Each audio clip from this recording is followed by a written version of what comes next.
vivendo, né, entender que você tem um encadeamento. É preciso que o Rio de Janeiro retome a atividade econômica.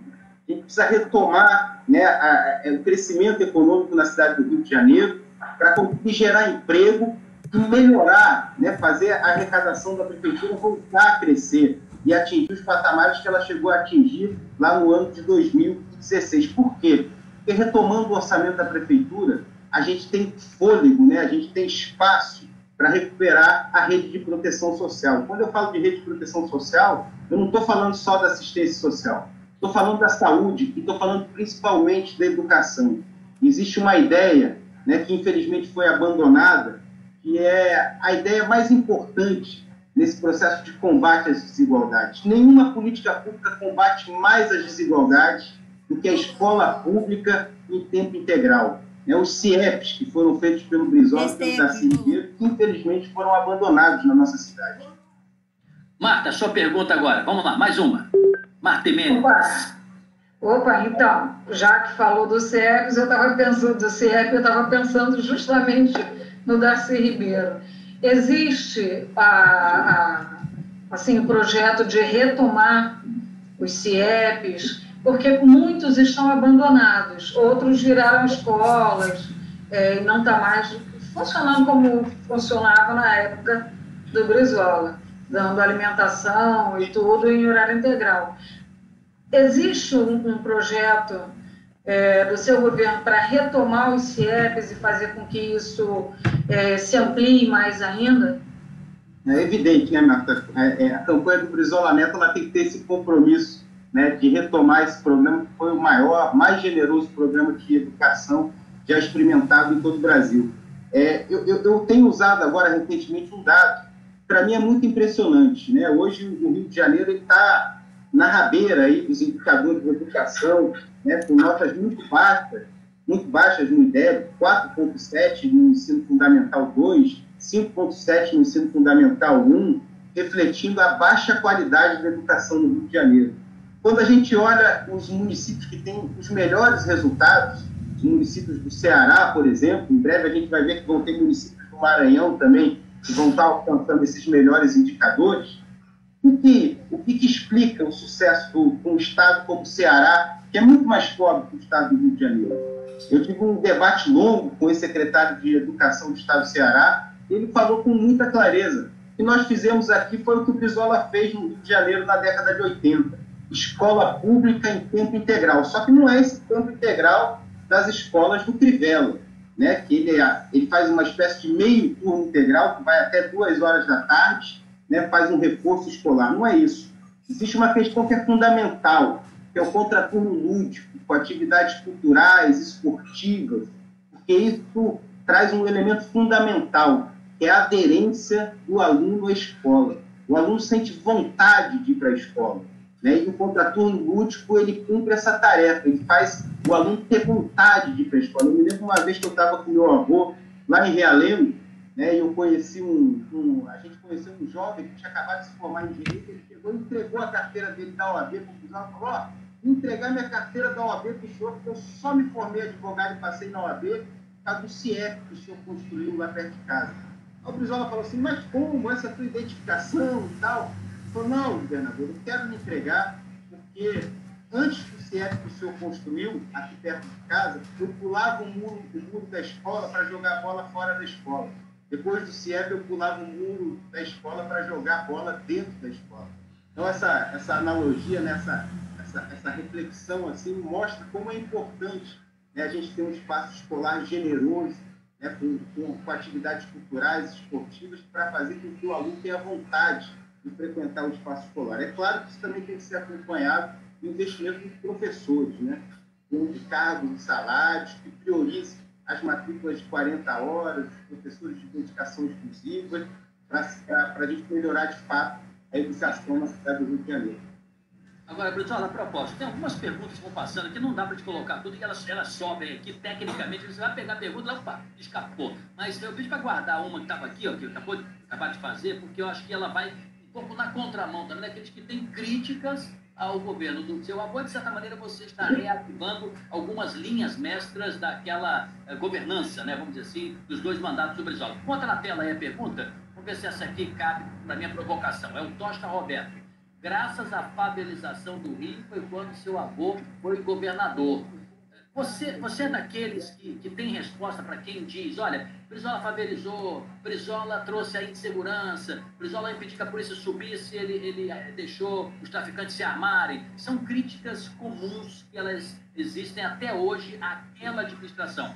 Um prefeito não tem poder de polícia, é bem verdade, mas de qualquer maneira o ideário brizolista está em você, até no sobrenome. Qual é a sua resposta?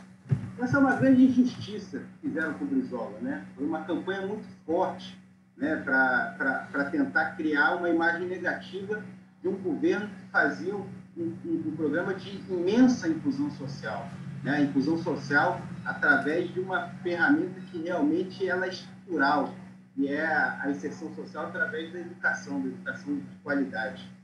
As favelas já estavam no Rio de Janeiro muito antes da chegada do Brizola.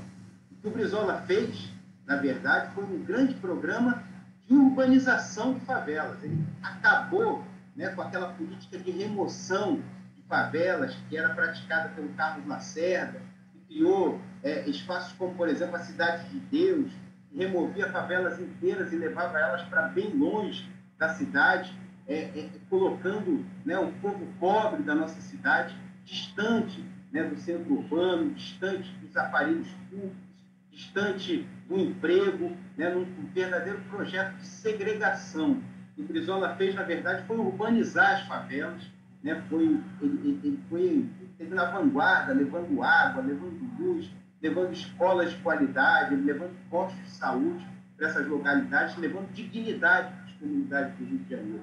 E a outra coisa que ele fez como governador que deu espaço para esse tipo de crítica inadequada, foi que ele exigiu que a casa dos pobres tivesse a mesma inviolabilidade da casa do rico. Se vai entrar na casa de uma pessoa rica, ali na Vila Atlântica, ali na Vieira Soto, a polícia precisa de mandato judicial para entrar na casa dos pobres, nas favelas. Também era necessário, então, que se tivesse um mandato judicial, uma ordem judicial para entrar no domicílio dos pobres da cidade. E a outra coisa também que é questionada até hoje, né, que ele não permitiu que usassem aparelhos de guerra no enfrentamento da questão social. Brizola não admitia que a questão social fosse tratada como caso de polícia, e que, infelizmente, a gente está vendo se repetir mais uma vez no governo do Rio de Janeiro. Brizola, mais uma pergunta agora e depois eu volto para a Marta. Lembrando que o convidado de hoje, Brizola Neto, é candidato à Prefeitura do Rio de Janeiro, é do PCdoB. Lucas Souza, gostaria de saber do candidato como ele pretende utilizar a Guarda Municipal para atuar na área de segurança pública e, sobretudo, imagino que no enfrentamento da desordem pública, né, que se generalizou em nossa cidade. O que você responde para o Lucas? Olha, eu acho que a Guarda Municipal ela tem que ser auxiliar às forças de segurança. Eu não concordo com essa ideia de armar a Guarda Municipal. Eu acho que armar a Guarda Municipal pode gerar ainda mais violência na cidade do Rio de Janeiro. Falta, inclusive, qualificação aos guardas municipais para a gente poderem portar arma de fogo. Agora, a Prefeitura pode tomar muitas iniciativas para melhorar a segurança.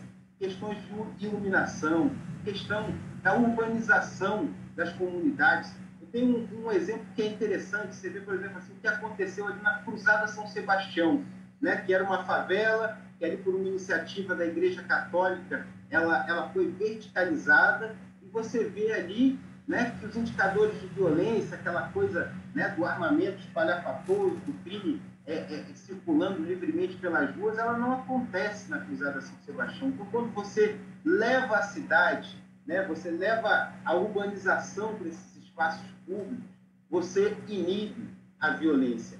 E outra coisa que é fundamental é você aprimorar o monitoramento, né? Você tem um centro de operações da Prefeitura do Rio de Janeiro, que pode ser modernizado, que vai contribuir muito, fazendo a ligação com a Polícia Civil, com a Polícia Militar, né, com monitoramento, como acontece nas cidades mais desenvolvidas do mundo, que coíbem a violência de uma forma muito efetiva e sem essa coisa dessa barbárie, da repressão, que muitas vezes vitima muitos inocentes, como a gente viu aí o menino João Pedro, a menina Ágata, que terminam vitimados pela ação policial. Só um exemplo que eu tive oportunidade de conhecer, lá em Xangai, né, esse monitoramento das ruas, esse monitoramento, inclusive, com novas tecnologias de reconhecimento facial, faz com que Xangai é a maior cidade do mundo, né, uma cidade de mais de 30 milhões de habitantes, ela não tenha um único registro de assalto há mais de 7 anos. Então, o monitoramento feito pela prefeitura pode contribuir demais para a melhoria da segurança na nossa cidade. Márcia Mendes, tem um gelo em você aí, mas pelo público, né, pelo leitor do Jornal O Dia, a gente faz tudo, não é verdade? A gente trabalha mais horas, eles imaginam, põe atrás, né? Pelo leitor do Dia, faz tudo. Uma pergunta. Inclusive, vou fazer uma pergunta para o Brizola Neto, que um leitor me mandou. Boa. Você foi ministro, Fernando Lobo, o nome dele. Você foi ministro do Trabalho. Qual a política pública que você vai implantar na prefeitura, caso eleito, para geração de emprego e renda? Bom, Fernando Lobo. Aquilo que eu já te disse ali na nossa primeira pergunta, Marta, a prefeitura precisa lançar um plano emergencial de recuperação do emprego na cidade do Rio de Janeiro. E tem que começar, não tem jeito, pela retomada de obras públicas. Né? Você tem um conjunto de obras públicas que estão paradas, já foram licenciadas, enfim, é só você botar um mínimo de investimento no município e fazer com que essas obras voltem a andar. Quando você faz investimento em obras públicas, na construção civil, é uma injeção de emprego na veia. Você vai estar abrindo frentes de trabalho que vai estar gerando um grande número de empregos na cidade do Rio de Janeiro. Agora, a médio e longo prazo, é preciso desenvolver um planejamento estratégico, né? Inclusive se articulando com os outros entes federados, se articulando com a União, se articulando com o governo do Estado, com as empresas estatais que têm forte presença na cidade do Rio de Janeiro, e você desenvolver os setores econômicos que têm grande potencialidade na cidade do Rio de Janeiro. E aí eu posso rapidamente aqui citar a indústria do petróleo e gás. A gente viu quando a Petrobras teve um papel de compromisso com o desenvolvimento nacional, né, que tinha a lei de conteúdo nacional, que privilegiava as empresas instaladas no Brasil. O que aconteceu com a indústria naval aqui no Rio de Janeiro? A gente passava ali pela Baía de Guanabara, aqueles estaleiros cheios de encomenda, né, geraram mais de 50 mil empregos diretos, né, empregos de alta remuneração, alta qualificação. Então, esse é um setor, claro, que a gente precisa desenvolver. O complexo industrial da saúde, a gente aproveitar essa inteligência que existe no Rio de Janeiro, né, essas instituições que são referências para o Brasil e para o mundo, como é o caso da Fiocruz, como é o caso da UFRJ, né, que estão produzindo inovação, estão produzindo novas tecnologias na área da saúde, você incentivar a formação de um complexo industrial da saúde na cidade do Rio de Janeiro. E sem falar na indústria cultural, né? Rio de Janeiro como um tambor de ressonância nacional, aqui é onde estão a maior parte dos artistas brasileiros. Aqui você tem uma indústria de audiovisual poderosa, né? Você tem grandes empresas de comunicação. Então, aqui, sem dúvida nenhuma, pode ser um grande polo de desenvolvimento dessa indústria do entretenimento, na indústria cultural. Sem falar no carnaval. Brizola, nós estamos aqui, eu acho, não é louvar o dia não, mas eu acho que a direção do dia está de parabéns, nossa edição geral também, por ter aceitado esse desafio de fazermos esse programa para ouvir todos os pré-candidatos, quando os demais veículos ainda não despertaram para isso. Eu faço voto também que façam o mesmo, isso é muito bom para a democracia, é muito bom para todo mundo, para criar uma cultura política em favor da nossa cidade. Mas o dia saltou na frente, estão fazendo essa conversa que você é um dos convidados, né? Os que já foram têm elogiado bastante, que acharam que foram tratados de maneira digna, correta, nós ficamos felizes. Mas nós estamos vivendo no Brasil um momento de muita tensão ideológica. Eu lamento muito, sei que você também, a Marta, acho que posso falar por ela também, quando a gente vê alguém que apanha na rua, não importa o matiz ideológico daquela pessoa, quando há um ataque à integridade física, uma agressão, 5, 6 batendo no solo, fisicamente mesmo, é lamentável que isso ocorra. E você é um pré-candidato do PCdoB, é possível que alguém diga, mas você é comunista, ou te exija uma explicação, ou te acuse por isso, ou até, quem sabe, não sei se você já foi agredido uma vez por conta disso. Os conservadores estão nesse momento, muito arraigados por esse sentimento até de perseguição. Tem gente que grita na janela, né? Comunistas, quer dizer, uma coisa que é legal, nós temos essa oferta ideológica que você possa optar, a democracia permite isso, desde que tudo feito conforme diz a Constituição e as leis. Mas qual a resposta que você dá a essa perseguição ideológica? Você se sente, às vezes, desconcertado por alguém te acusar de comunista, achando que isso é uma acusação grave? De maneira alguma, Silvio. Primeiro, eu acho que assim, a gente está vivendo um período de grande desorientação no nosso país. Tá? Primeiro, por parte dessa direita raivosa aí, que tem disseminado o ódio, né, que tem pregado absurdamente contra a ordem democrática. Você vê aí todo final de semana são manifestações que pregam o fechamento do Supremo, que pregam o fechamento do Congresso Nacional. Eu posso ter muitas críticas ali, a grande parte do Congresso Nacional, eu estive lá dentro, eu sei que realmente existem setores muito fisiológicos lá dentro, mas o poder legislativo é um dos pilares, né, de sustentação da democracia. Então, essa desorientação, essa disseminação do ódio por parte da direita, né, da extrema-direita, gerou uma grande desorientação no nosso país. Por outro lado, eu também considero que a esquerda também perdeu um pouco do seu ideário. A gente abriu mão um pouco assim, inclusive durante os governos que nós participamos, né, do sonho de desenvolver o Brasil-nação, de um país que afirmasse sua soberania, desenvolvesse suas forças produtivas e que superasse essa condição de dependência, essa situação colonial de um país exportador de matérias-primas que não gera riqueza, portanto, não produz a qualidade de vida que poderia produzir para o seu povo com essa enorme riqueza. A gente conseguiu, durante algum momento, melhorar e fazer um grande processo de infusão social, mas isso não se manteve. Isso foi baseado porque o Brasil viveu um ciclo muito farto, né, quando os nossos produtos de exportação estavam com alto valor. Então, o barril de petróleo chegando a $150, a tonelada de minério de ferro chegando a $190. Você tinha um conjunto de valores que permitiu ao governo expandir o consumo. Mas isso não foi acompanhado de uma política estruturante que permitisse o desenvolvimento da nossa indústria, que melhorasse, de fato, né, a condição econômica do nosso país. Então, o país ele entrou nessa desorientação.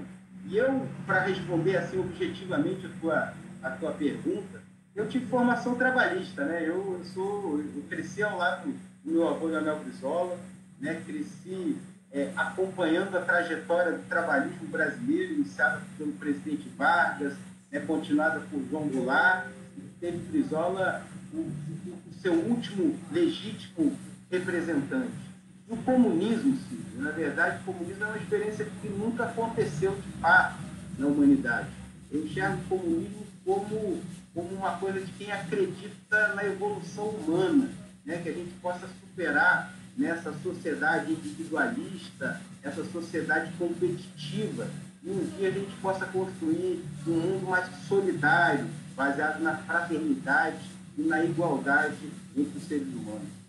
Vamos para a pergunta do público também, Marta. Segura um pouquinho aí, Marta. Segura aí. Estou atropelei, fiz pergunta, não tinha que fazer, mas fiz, né? Olha lá, pergunta do público. Vamos lá. Brizola Neto, pré-candidato do PCdoB. Jorge César pergunta: estamos no pico da maior crise sanitária que vivenciamos nos últimos 100 anos. A negação da ciência, dos centros acadêmicos de pesquisa tem sido apregoada por vários segmentos. Eleito prefeito, qual a sua visão para esses segmentos estratégicos? Olha, a gente tem que sempre seguir a ciência, né? A ciência é uma bússola, né, para o desenvolvimento humano.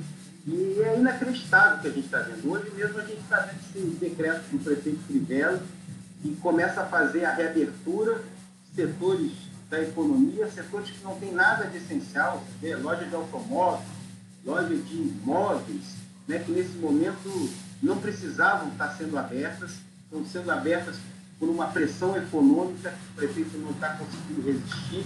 O prefeito tem essa submissão política injustificável ao governo Bolsonaro e acaba reproduzindo aqui justamente o que o Bolsonaro faz a nível nacional, negando a ciência, negando a orientação as orientações da Organização Mundial de Saúde, dos especialistas. Ontem mesmo a Organização Mundial de Saúde falou que o Brasil ainda não chegou no pico da epidemia. A gente está vendo semana após semana aumentar o número de infectados, aumentar o número de óbitos, e mesmo com os números aumentando, a gente tem um prefeito que está promovendo a reabertura, né, de parte do comércio.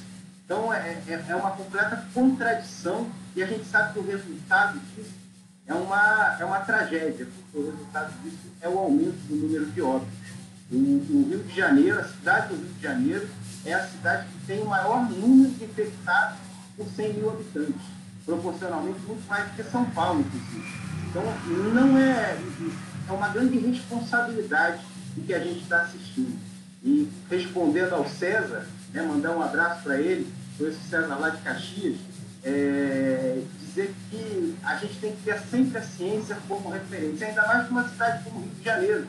Tem tantos centros de excelência na área de pesquisa, na área de produção científica, como eu já citei aqui, a Fiocruz, a UFRJ, lá dentro da UFRJ, a COP, o CENPES, né? Na área militar, o INE. Então, são tantos centros de produção científica que a cidade do Rio de Janeiro ela jamais pode ir na contramão da ciência. A gente tem que estar sempre na vanguarda. E estar na vanguarda é seguir, né, a produção científica, ir para o campo da inovação, da produção de ciência, de tecnologia, de conhecimento. Né? Essa atitude negacionista é uma atitude completamente incompatível com o desenvolvimento humano e ainda mais com uma cidade que sempre foi vanguarda, como é o caso da cidade do Rio de Janeiro. Marta, vamos lá, Marta. Agora é você. Sua pergunta. Vamos sim. Ele está falando, né? O José Neto falando em negacionismo. Esse livro aqui, deixa eu ver se eu me acerto. A Ciência Descobre Deus. Dentro dele está escrito: a ciência sem a religião é manca, a religião sem a ciência é cega. Albert Einstein. Então, eu agradeço muito as suas explicações sobre a questão do negacionismo. Nós sabemos que diversas pessoas vivem pelas ruas, principalmente aqui no centro da cidade. Né? Eu, por exemplo, estou na Lapa. Qual o programa da sua gestão para a população de rua, para essas pessoas que são invisíveis à sociedade? Olha, você tem que ter duas medidas. Né? De um lado, você tem que ter uma ação emergencial, de socorro a essas pessoas.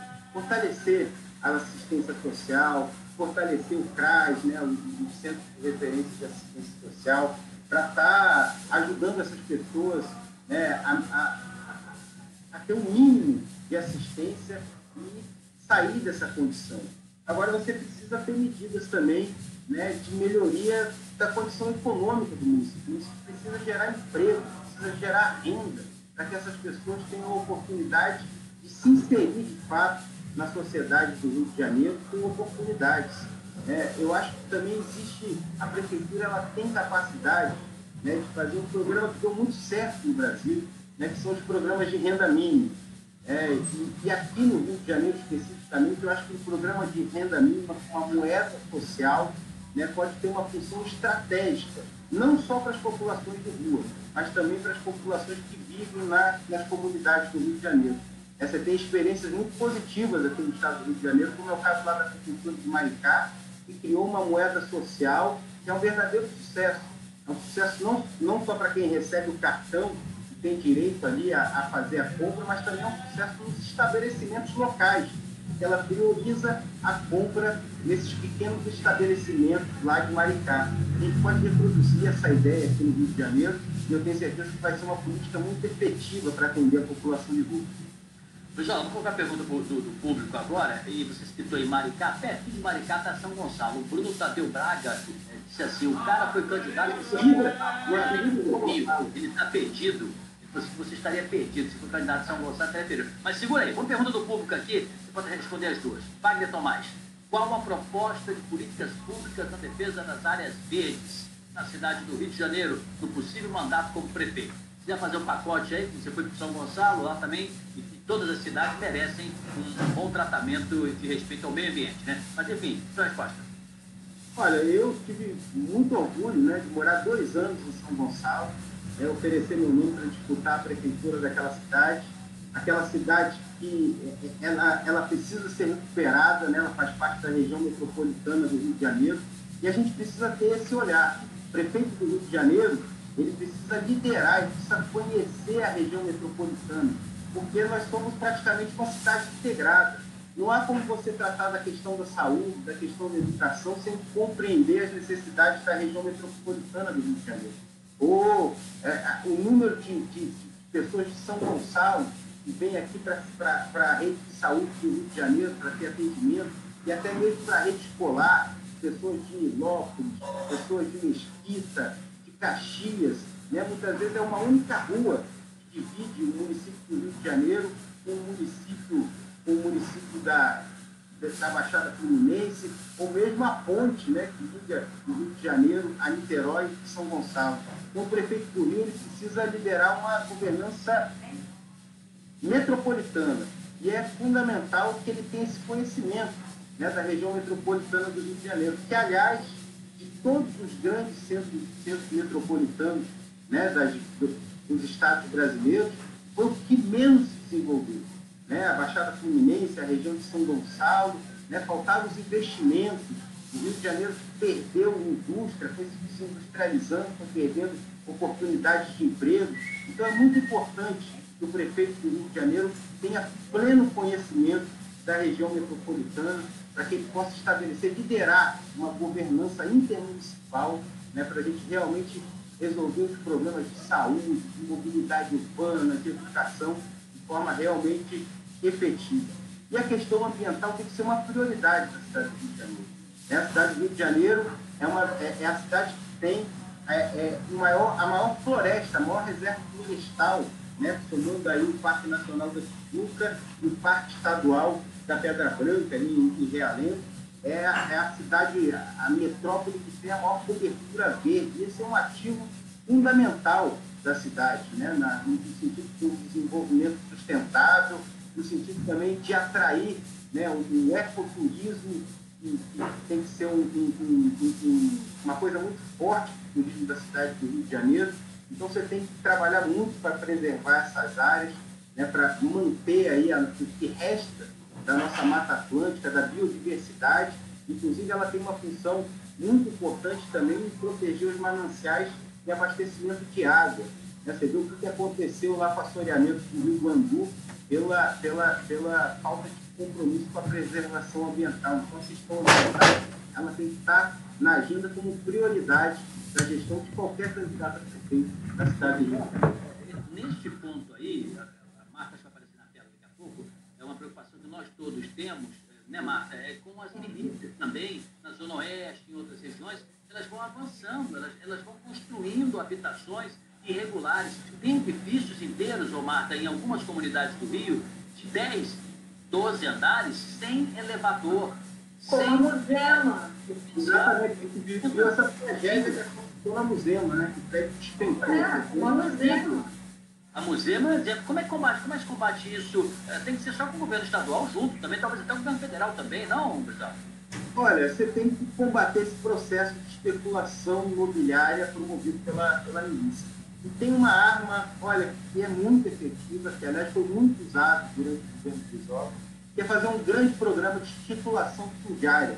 O Brizola fez um programa que chamava Cada Família um Lote, né? E ele demarcava, distribuía o lote para a população, das comunidades, né? E colocava, inclusive, titulava ele em nome das mulheres, né? Para garantir que elas, né, têm ali o compromisso de cuidar dos filhos. Muitas vezes havia separação, o marido abandonava as mulheres com os filhos, e Brizola titulou esses lotes no nome das mulheres para garantir, sabendo que as mulheres é que garantem ali a criação da família. O programa de titulação fundiária proíbe, né, iniba essa especulação imobiliária promovida pela milícia em diversas áreas. Né? Ela ocorre na região do Itanhangá, perto do Rio das Pedras, ali na área da Musema, como a Marta falou, ocorre em Campo Grande, ocorre em Santa Cruz. Então, a gente precisa ter um programa, né, de titulação fundiária e também um programa, e aí é claro, a gente vai precisar articular isso com o governo federal, retomar um programa nacional de habitação, como foi o programa Minha Casa Minha Vida, né, que precisava de muitas melhorias, é verdade, mas que pelo menos era um programa habitacional, né, que erguia construções dignas, né, garantindo aí que a população tivesse acesso a uma casa própria. Marta, sua pergunta, Marta, chegou a sua vez. Chegou a minha vez, vamos lá. Você falou sobre as obras, mas a gente sabe que isso gera emprego e gera muito emprego, né? Porque não é só a pessoa que está fazendo a obra, também quem vende o material de construção, quem produz e tudo mais. É uma cadeia enorme. Aí eu lembrei daquela obra parada lá na Avenida Brasil, que devia ter ficado pronta, acho que em 2014, né? Sim. Eu acho que se não me engano, era 2014. Uma das reclamações das pessoas que moram para a Zona Oeste, principalmente Campo Grande, Santa Cruz, é o tempo que elas perdem no transporte público para ir para o trabalho. É desumano a pessoa vir de Santa Cruz, que é longe para Chuchu, em pé, num ônibus lotado e uma obra daquela parada. Qual o seu projeto para o transporte? Você pretende ampliar essa malha de transporte? Olha, de forma estrutural, eu considero que a opção pelos BRTs foi um erro, porque BRT não é transporte de massa. Né? Quando a gente olha todas as cidades modernas, naquele momento havia espaço no orçamento para você fazer isso, a gente vê que a opção ferroviária é que, de fato, atende a uma população numerosa, como é o caso do Rio de Janeiro. Agora, tem um outro princípio, a gente precisa mudar essa correlação entre habitação e trabalho. Hoje, mais de 70% dos postos de trabalho estão concentrados na zona sul e no centro da cidade. E a maior parte da população morando, né, na zona oeste. Você precisa, por um lado, retomar empregos, né, retomar, por exemplo, a vocação industrial dessa parte da zona oeste, Santa Cruz, de Campo Grande, de Bangu, de Realengo, e aprofundar o emprego da moradia, né, fazendo que seja mais fácil o transporte entre o trabalho e a moradia das pessoas. E, por outro lado, você precisa fazer programas de moradia próximos à região central. Você tem toda essa área, por exemplo, do Porto, né, que foi revitalizada, né, você poderia ter feito ali, né, um grande programa de habitação popular, que certamente contribuiria muito para a gente melhorar a mobilidade urbana na nossa cidade. Brizola, mais uma pergunta aqui. Olha, se eu dissesse que estou bem surpreso, parece até que eu não estou acreditando na capacidade intelectual de quem está nos assistindo. Mas eu estou achando as perguntas fundamentadas, sérias, muito boas, viu, Brizola? Acho que nós todos estamos ganhando esse presente aí do nosso leitor que nos acompanha. O Eduardo Rodrigues, ele diz: o pré-candidato do TST disse que os problemas do Estado do Rio provêm do governo Brizola. O que você acha? O que você acha desses liberais, estilo Paulo Guedes? E o que está achando da atual economia e seu respectivo ministro? O que a capital precisa para decolar e não afundar com a pandemia? Olha, primeiro, o candidato do PSD, se eu não me engano, é o Hugo Leal. Não, ele deve estar se referindo ao Paulo Rabelo de Castro, porque o Hugo Leal virá ainda esta semana. Mas dois pré-candidatos por enquanto. Quem já veio foi o Rabelo, tá? O Hugo ainda virá.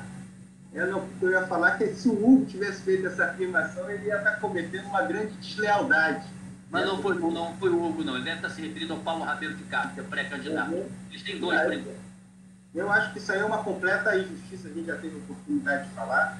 Brizola é a última memória positiva, né, de um governo do Estado no Rio de Janeiro, um governo que teve uma trajetória limpa, né, que promoveu o desenvolvimento, fez obras importantíssimas do abastecimento de água, duplicando a adutora do Guambi, né? Fez a linha vermelha, construiu o sambódromo, fez o maior programa de educação já experimentado de todo o Brasil, que foram as escolas dos CIEPs, né? Feito por ele, pelo Darcy Ribeiro e pelo Oscar Niemeyer.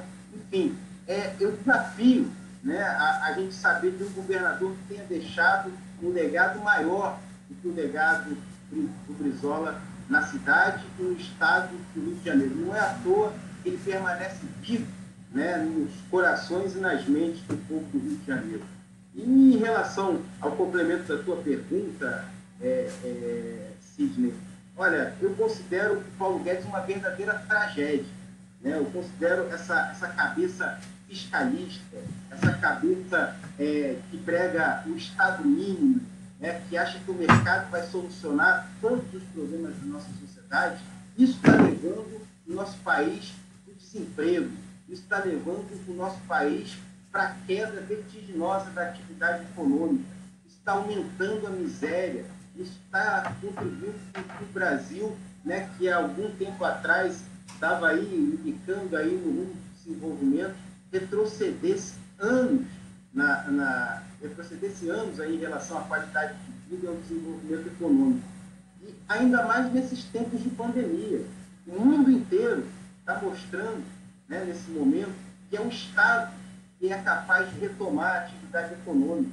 Eu não estou falando de nenhum país socialista, não estou falando só da China, né? Eu estou falando da Alemanha, eu estou falando da Inglaterra e mesmo nos Estados Unidos, que aprovaram pacotes trilionários, né, com dinheiro do Estado, às vezes intervir diretamente na economia. Você viu o caso da Alemanha aí, aportou mais de 6 bilhões de euros na Lufthansa para que ela se mantivesse em pé. Então, o Estado, ainda mais nos momentos difíceis, tem um papel fundamental para retomar a atividade econômica, recuperar os empregos e a renda da população.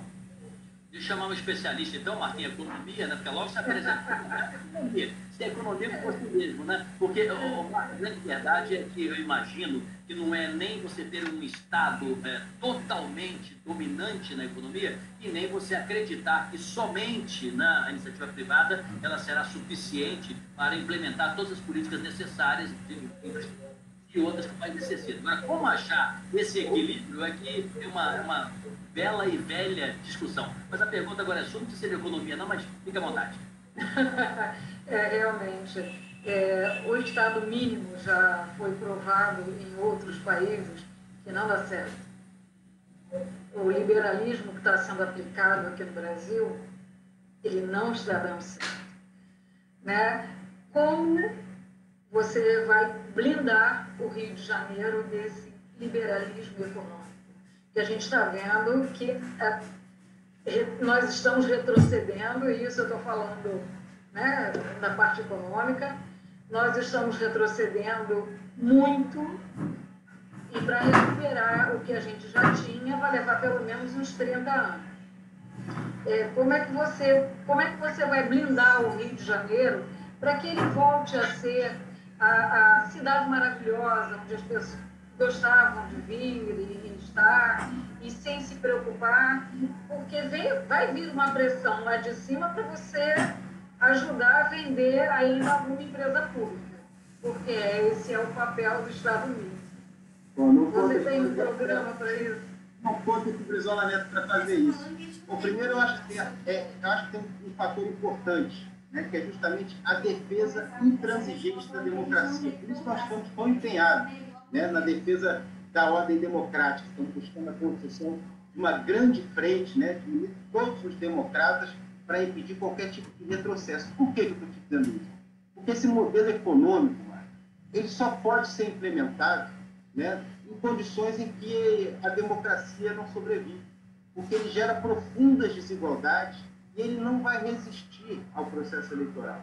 Por isso essa obsessão do Bolsonaro, inclusive com o apoio do Paulo Guedes, a todo tempo em tentar interromper a ordem democrática, dar um golpe na democracia brasileira e implementar aqui uma ditadura. Porque esse modelo econômico só se sustenta com uma ditadura. Aqui, no Rio de Janeiro, em todo o Brasil, nós estamos fazendo um grande esforço para formar uma grande frente, né, que vai se apresentar por diversas formas no processo eleitoral. Mas é importante que a gente una todos os democratas, da esquerda à direita, em conjunto com todos aqueles que têm apreço pela democracia, porque a democracia é a melhor arma que a gente tem para superar, né, justamente essa política econômica, aprofunda as desigualdades e faz com que o Brasil entre num ciclo de subdesenvolvimento, que é o que está acontecendo, perdendo empregos, né, com a economia a cada vez mais caindo. A gente já teve um crescimento pífio no ano passado, né, o Brasil cresceu apenas 1% depois de uma queda enorme no ano de 2015, 2016, e agora esse ano a gente está indicando a maior crise econômica da nossa história, né? As previsões aí mais otimistas aí falam que vai cair em torno de 10%. A gente já teve no mês de março e abril mais de 1.100.000 empregos formais perdidos, mais de 5 milhões de postos de trabalho exterminados. E é fundamental que o pessoal do Ministério da Economia saia dessa caixinha, né? Precisa seguir o que está acontecendo nas melhores experiências internacionais, né? Que é justamente, né, o papel do Estado como um indutor do desenvolvimento econômico. Aqui no Rio a gente teve uma baita experiência, né, que foi o que a Petrobras fez. Quando a Petrobras tinha compromisso com o desenvolvimento nacional, ela foi responsável por reerguer a indústria naval. A gente passava ali na Baía de Guanabara e via aqueles estaleiros lotados. Hoje a gente volta ali na Baía de Guanabara e vê, lamentavelmente, que os estaleiros voltaram a ser depósitos de sucata. Pessoal, vamos à pergunta do público aqui. Estamos já indo na reta final. O Lucas Souza pergunta: ante o colapso da indústria cultural municipal, você já comentou um pouco sobre ela, quais as propostas para a retomada pós-pandemia e como inserirmos os grandes eventos nesse contexto? Lucas, se você não brigar comigo, vou encaixar uma outra pergunta. Tem muita gente perguntando também sobre turismo também. Quer dizer, como ativar, né? Porque cultura e turismo tem muito a ver também, porque são experiências solares, né? E movimenta a gente e faz com que se gere negócio, felicidade, alegria. E o Rio é essa capital também, apesar de tantos problemas que enfrentamos. Sua resposta, pessoal? Claro que sim. Olha, assim, para mim essa pergunta é uma pergunta assim, que eu vivo dentro da minha casa. Eu sou casado com uma artista, sou casado com uma cantora, né, que cantava, né, antes da pandemia, né, na noite do Rio de Janeiro, né, em diversos estabelecimentos, e a situação dos trabalhadores... Como é que é o nome dela, Brizola? Fale aí para a gente conhecer. Carol Oliveira. Carol Oliveira, sim, pode concluir. E eu estou vendo que é realmente dramática a situação dos trabalhadores da área cultural, porque realmente a renda deles foi praticamente a zero, né? A minha esposa, por exemplo, perdeu todos os trabalhos que ela tinha. Ela fazia uma média de 4 shows por semana e hoje ela não faz nenhum show, devido aí à necessidade da gente manter o isolamento social e manter esses estabelecimentos fechados. Era muito importante, né? Teve uma iniciativa muito importante aprovada na Câmara dos Deputados, iniciativa da deputada Jandira Fegali, que foi a Lei de Emergência Cultural, né? Buscando dar apoio aos centros culturais nesse momento que o Estado precisa indenizar, né, a paralisação necessária para a gente controlar a pandemia dessas atividades. Então, o Estado precisa indenizar esses centros culturais, o Estado precisa auxiliar os artistas. Eu acho que outra iniciativa do Congresso que foi muito importante, que está socorrendo diversos artistas, foi o auxílio emergencial, né? A gente lembra que o governo federal propôs um valor insignificante, o valor de R$200, que não dava para comprar sequer uma cesta básica. Essa proposta foi melhorada, muito melhorada pelo Congresso Nacional, chegou a um valor de R$600, podendo chegar a R$1.200 no caso das mulheres chefes de família, e esse auxílio emergencial está socorrendo muitos artistas estão conseguindo aí manter um mínimo de renda com o auxílio emergencial aprovado pelo Congresso Nacional. Então, o que é fundamental é que a Prefeitura, né, também deveria criar um programa, né, emergencial, né, de socorro à classe artística, porque a classe artística ela tem um grande papel para garantir o desenvolvimento econômico da nossa cidade. Nosso ativo cultural é muito forte, né? Como eu disse aqui, o Rio de Janeiro é uma espécie de tambor cultural do Brasil. O que acontece no Rio de Janeiro ressoa por todo o Brasil. A gente tem um grande número de artistas e esse é um ativo muito importante para a gente desenvolver essa indústria cultural, essa indústria do entretenimento e fortalecer esse laço de turismo, essa parte do turismo que vem para o Rio de Janeiro atrás do nosso belíssimo legado cultural, do samba, do carnaval, enfim, né? De tantas apresentações e manifestações artísticas que expuseram o Brasil positivamente para todo mundo, né? O samba, a bossa nova, enfim, um legado artístico e cultural muito forte. Pois, estamos já na reta final, como a gente sempre faz, é hábito, nossa tradição. A Marta vai fazer uma pergunta. Bota a Marta na tela aí e rapidamente leve um abraço aí para sua esposa, porque Joyce Marinho está dizendo: Carol Oliveira, sou fã dessa cantora. E a Juliana Brizola, não sei se é sua parente, talvez sim, pelo sobrenome, Carol Oliveira canta muito, está dizendo também, tá vendo aí, ó? Estou mandando aqui muro humano para ela. Marta, sua pergunta final. Na parte de cultura, a apoteose, aqui, o sambódromo, ele é da prefeitura. Aí ficou aquele negócio, prefeitura-estado, mas ele é da prefeitura. Existiam shows ali e de repente parou, só tem show gospel agora. Você pensa em revitalizar ali o sambódromo para que ele não seja utilizado só no carnaval, para que ele possa ser utilizado de outras formas culturais? Obrigado pela tua pergunta, Marta, porque me dá a oportunidade de retomar o verdadeiro projeto, né, do sambódromo, né, que foi a ideia do Darcy Ribeiro, de promover esse espaço generoso para o Carnaval Carioca, mas durante o ano aquele espaço funcionar como sala de aula, um grande CIEP.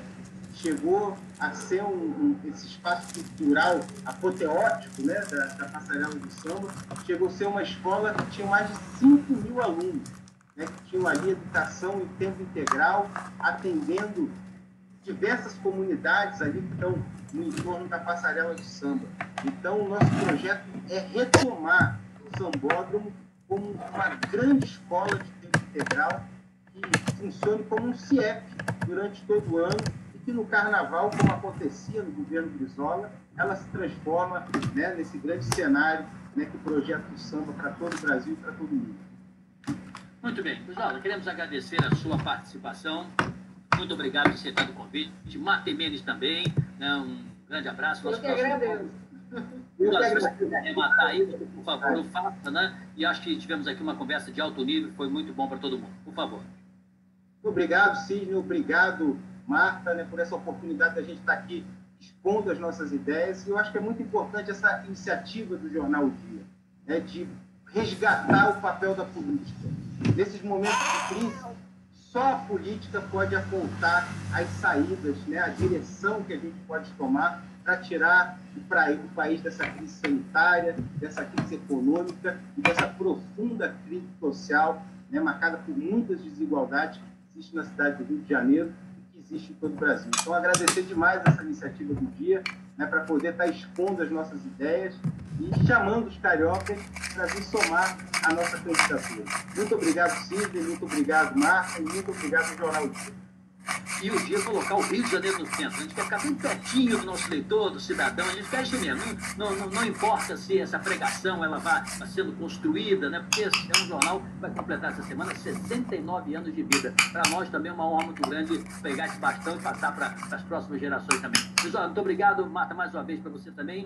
E o nosso próximo entrevistado será Hugo Leal, justamente foi citado aqui, do PSD, um dos pré-candidatos do partido dele. Tchau, pessoal. Até o nosso próximo encontro. Tchau, tchau.